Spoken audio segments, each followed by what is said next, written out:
కుటుంబానికి నాకు ఎప్పటి నుంచో అనుకున్నాం. కుటుంబంలో మంత్రి చేశారు, నేను వాళ్ళు మంత్రి చేస్తాం. ఇప్పటికీ కుటుంబ సభ్యులు ఎప్పుడు గమనిస్తూ ఉంటారు. ఎప్పుడైనా ఫోన్ చేసి బాగున్నారని అడుగుతూ ఉంటారు. ఆ అనుభవం ఇంకా హోమ్ మినిస్టర్ గారు సంగతి తెలిసింది. అమ్మ మా ఇంట్లో ఆడపిల్ల, నాకు ఆడపిల్లలు లేరు, ఇద్దరు మగవాళ్ళే. మా ఇంట్లో ఆడపిల్ల ఎప్పుడు కూడా శ్రేయోభిలాష్గా ఉంటుంది. ఇప్పుడే చెప్తుంది అజయపతి గొప్పతనం అంటారు ఏంటి, పద్మావతి గొప్పతనం కదా అంటున్నారు. అవునా అవును, మరి ఏం చేస్తాం? అదంటూ ఊరుకుంటారా? ఊరు మారిపోయి అదే నాకు బాగా అనుకోండి, రాత్రి భోజనం అలాగే పరిస్థితి ఇంకా నేను సాయంత్రం ఉంటుందమ్మా, నేను బట్టలు వేసుకుంటూ వచ్చి గడియవండి ఇంకా బట్టలు వేసుకుంటూ కదండి ఎక్కువ మాట్లాడతానండి. నేను రాజమాత అంటాను. రాజమాత సరే, ఏదైనా అందరూ వచ్చారు, చాలా సంతోషం. నేను ఎక్కువగా మాట్లాడాను. కొడుకు గురించి ఒకడుకోవద్దండి, ఒకడుకోవద్దు. మాట్లాడే అవకాశం లేకుండా చంద్రబాబు ఇచ్చింది. ఎవరో ఇష్టం వచ్చినట్టు ఫుట్బాల్ ఆడుకుంటూ వాడిని స్పీకర్ పదవి ఇచ్చి నోటి బ్లాస్ట్ వేసుకోవాలి. మాట్లాడకూడదు అనేది మాట్లాడుతుంటే నాకు ఆలోచించకూడదు, కానీ స్పీకర్గా మాట్లాడకూడదు. సరే, ఏదైనా నేను కొడుకుని ఇలాగ ఏదైనా సన్మాన సభ కాదు ఇది, మీ ఆశీర్వాద సభ. ఎందుకన్నా ఈ మాట రక్షాపోతుని గారు అని చెప్పి మా అమ్మగారు నాన్నగారు ఈ కురవాళ్ళు తెలియజేసి పెద్దవాళ్ళు తెలుసు. మీకు ఆదిగా తెలుసు, మీ కురవాళ్ళు తెలిసి చాలా తెలుసు. అతను నాకంటే ముందు ఎమ్మెల్యే చేశారు తాతయ్య గారు. నాన్నగారు ఎమ్మెల్యే చేయలేదు కానీ తాతయ్య గారు చేశారు. ఇండిపెండెంట్ ఎప్పుడు పోరాటమే. తాతయ్య గారి తర్వాత నేను ఇచ్చాను. నేను వచ్చిందని 83 నుంచి ఇప్పటి వరకు సుమారు 54 సంవత్సరాలు 44 సంవత్సరాలు అయిపోయింది. అంటే మా తాతయ్య గారు వీడు నామినేట్ చెప్తే 125 సంవత్సరాలు. 125 సంవత్సరాలు రాజకీయంగా ఉన్న ఫ్యామిలీ రక్షాపతి ఫ్యామిలీ. ఎందుకంటే ఈ మాట అన్నాను గొప్ప కోసం కాదు, గొప్ప సమయం కాదు. ఈ నర్సీపట్నం నియోజక ప్రజలు, నర్సీపట్నం టౌన్లో ఉన్న ప్రజలు 120 సంవత్సరాలు మా కుటుంబాన్ని కాపాడుకుంటూ వచ్చింది మీరు. 5 సంవత్సరాలు 10 సంవత్సరాలు కాదండి, 120 సంవత్సరాలు మా కుటుంబాన్ని అన్నదమ్ములుగా ఉండి మమ్మల్ని ముందుకు నడిపించారు. అటువంటి ప్రజలు మీరు. మళ్ళీ ఈవేళ నాకు రేపు సెప్టెంబర్ 4వ తారీఖు 70 సంవత్సరాలు వచ్చేస్తుంది వయసు. 27 సంవత్సరాలు ఎమ్మెల్యే అయ్యాను, 70 సంవత్సరాలు వస్తున్నాయి. అది ఎన్టీ రామారావు గారి ఆశీర్వాదం, మీ అందరూ ఆశీర్వాదం. మేము పార్టీని నమ్ముకున్నాం. కష్టాలు పడవచ్చు, కష్టాలు పడ్డాను అని చెప్తారు. నేను ఆ పార్టీ కూడా మాకు ఎంత గౌరవం ఇచ్చిందండి, అది లక్ష్మతం మేము. అందుకే ఎన్ని ఇబ్బందులు వచ్చినా ఎన్నోసార్లు నన్ను రండి పార్టీ మారండి, నో ఆ జెండా కప్పుకొని శిక్షిపోతాను చెప్పాను. కూర్చోబెట్టింది పార్టీ, ఆ గౌరవం ఇచ్చింది ఆ పార్టీ. నన్ను ఇంత వాడిని చేసింది. పల్లెటూరులో కుర్రవాడిని తీసుకెళ్ళి ఎన్టీ రామారావు గారు జాతీయ స్థాయికి తీసుకెళ్ళి రాష్ట్ర స్థాయికి తీసుకెళ్ళి ఆ పార్టీ కదండి. దాన్ని ఎలా మర్చిపోతామండి? ప్రశ్నే లేదు. వీరభద్ర గారు మేము అందరం కలిసి పనిచేసాం. పెద్ద వారు ఎమ్మెల్సీ కూడా చేశారు, హౌస్ లీడర్ కూడా చేశారు. వీరభద్ర గారు హౌస్ లీడర్ కూడా చేశారు. మంచి వక్త. నేను ఇప్పుడు అంతా కలిసి 7 సంవత్సరాలు ఎలా చేయించాలి నేర్చుకున్నాను. తిరుగుతో నాకు రాలేదు, అది నేర్చుకున్నాను. అంతే కూడా విజయ్ ఆ మొదటి నుంచి నమ్మకం విజయ్ మీద.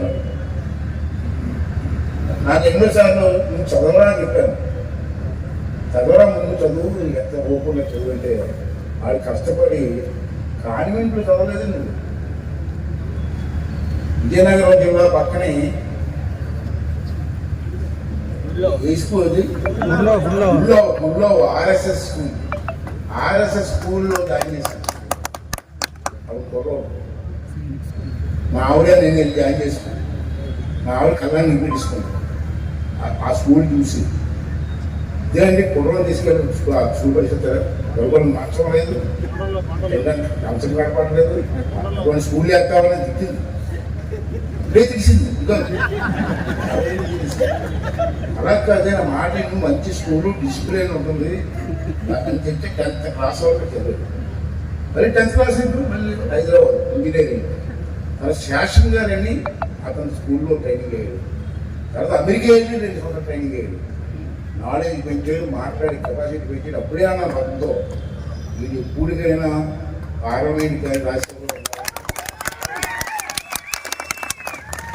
అనర్గంగా మాట్లాడగలరు, సబ్జెక్ట్ లోతుగా మాట్లాడగలరు.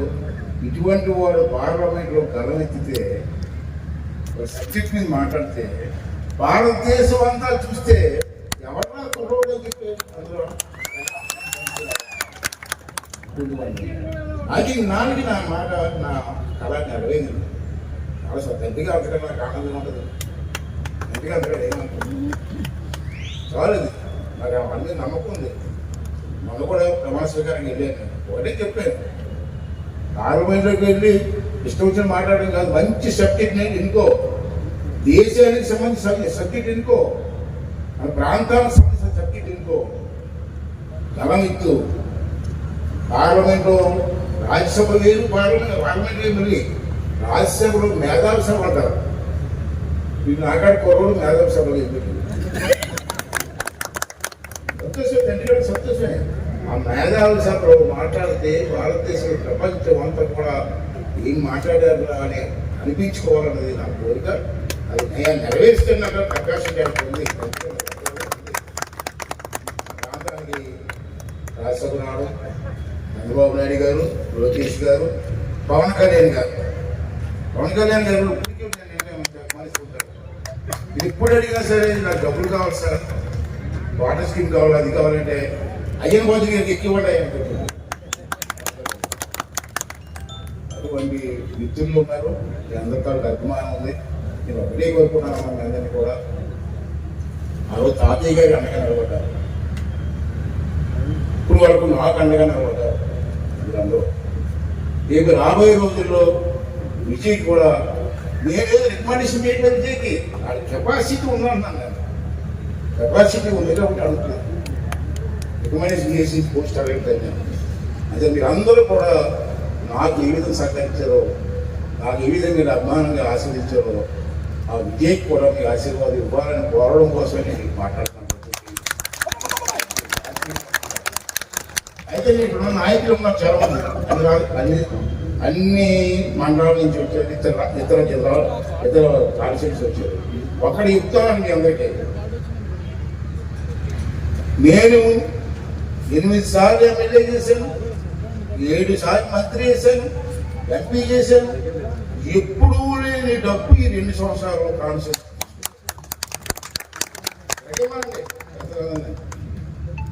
లేదా నెట్లో చూసుకోమనండి. కానీ నాకు సంతృప్తి లేదు. ఎందుకు లేదంటే డబ్బులు ఇస్తున్నాను నేను, కానీ మీ గ్రామాల్లో డబ్బు తీసుకెళ్ళి ఖర్చు పెడుతున్నారు కదా, రోడ్లు బాగా వేస్తున్నారు. నిజపోతే ఎందుకు పర్యవేక్షణ చేసే బాధ్యత మనకు లేదండి. ఎవరైనా పర్యవేక్షణ చేస్తున్నారు గ్రామాల్లో. ఏమనంటే హైదరాబాద్ గారి కోపలు పొందారు 570 లక్షలు 500 కోట్లు ఇచ్చాడు ఆయన 2 సంవత్సరాలు.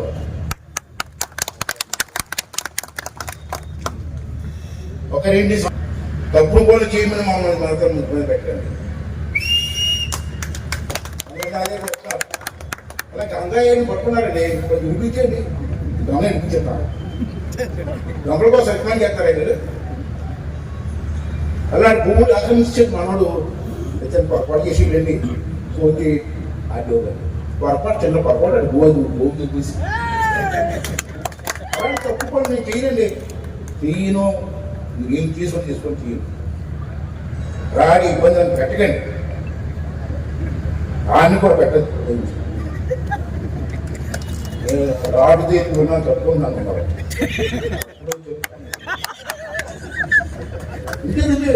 ఒకసారి బాధపిస్తామా ఒకసారి బాధపిస్తుంది. మొన్న ఒక పెద్ద మనిషి మా ఇంటికి వచ్చాడు. ఎందుకంటే మీకు ఒక విషయం చెప్పాలి విజయ్ గురించి. నేను ఎప్పుడైతే పార్లమెంటు బీజేపీ తరఫున టికెట్ అనౌన్స్ చేశారో నాకు పెద్ద అండగా అయ్యన్న పత్రులు గారు కింద ఏదైతే ఎలక్షన్లో ఏ విధంగా పనిచేయాలి, ఏ విధంగా సోషల్ మీడియా వాడుకొని మన సింబల్ని త్వరగా ప్రజల్లోకి తీసుకుపోవాలని మాకందరికీ వెనక ఉండి నేర్పించిన వ్యక్తి విజయ్ గారు. ఎందుకంటే నేను చూసా విజయ్ గారు చేసిన సోషల్ మీడియాతో భారతదేశంలోనే ఎలక్షన్ టైంలో మన అనకాపల్లి పార్లమెంట్ నుంచి నెంబర్ 3, నెంబర్ 4 ప్లేస్లో ఉన్నాం. అంటే ప్రధానమంత్రి, ఆ తర్వాత చంద్రబాబు నాయుడు, లోకేష్ తర్వాత అనకాపల్లి నుంచే బ్రహ్మాండంగా సోషల్ మీడియా వచ్చిందంటే దానికి కారణం విజయ్ గారు.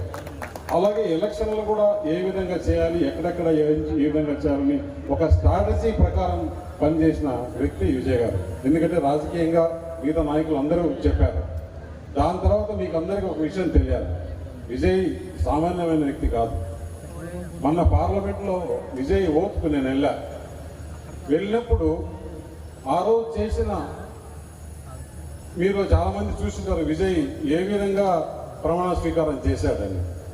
విజయ్ ఆ రోజు హిందీలో ఏమాత్రం ఒళ్ళు పోకుండా అనర్గళంగా హిందీలో ఓత్ తీసుకున్నాం. ఓత్ అయిన తర్వాత మేమందరం మన భారత ఉపరాష్ట్రపతి, ఆ రాజ్యసభ చైర్మన్ అయిన రాధాకృష్ణన్ గారి దగ్గరికి రూమ్లో కూర్చొని మాట్లాడుతుంటే మిగతా చాలా సీనియర్ నాయకులు, మిగతా పార్టీ నాయకులు, కాంగ్రెస్ వాళ్ళు కానీ మిగతా వాళ్ళు కానీ ఆ రోజు అప్పుడే విజయ్ని మెచ్చుకున్నారు. అసలు ఎలా విజయ్ అంత బాగా హిందీలో అంత స్పష్టంగా ఒక్క పొల్లు పోకుండా ఎంత బాగా హిందీలో ఓత్ తీసుకున్నామంటే, ఓత్ హిందీలో తీసుకోవడం సామాన్యమైన పని కాదు. నేను కూడా ప్రయత్నం చేసినా కానీ నా వల్ల కాక నేను ఇంగ్లీష్లోనే తీసుకుంటా వచ్చా. ఈరోజు నేను మళ్ళీ బయట మీడియా వాళ్ళు, నేషనల్ మీడియా అంటే వాళ్ళ ప్రతి ఒక్కటి గమనిస్తుంటారు.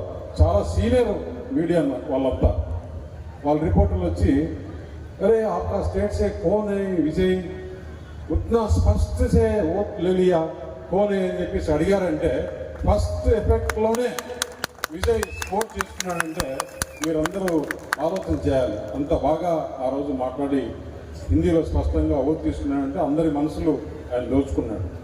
నాకు గట్టి నమ్మకం ఉంది, ఎందుకంటే ఇంత చిన్న వయసులో భారతదేశంలో రాజ్యసభ మెంబర్ కావడం అంటే ఇంత పెద్ద 140 కోట్ల జనాభాలో 245 మెంబర్లు అంటే 235 మందిని పార్టీలు రాష్ట్రాల నుంచి పంపిస్తే 10 మంది ప్రెసిడెంట్ ఆఫ్ ఇండియా నామినేట్ చేస్తాడు.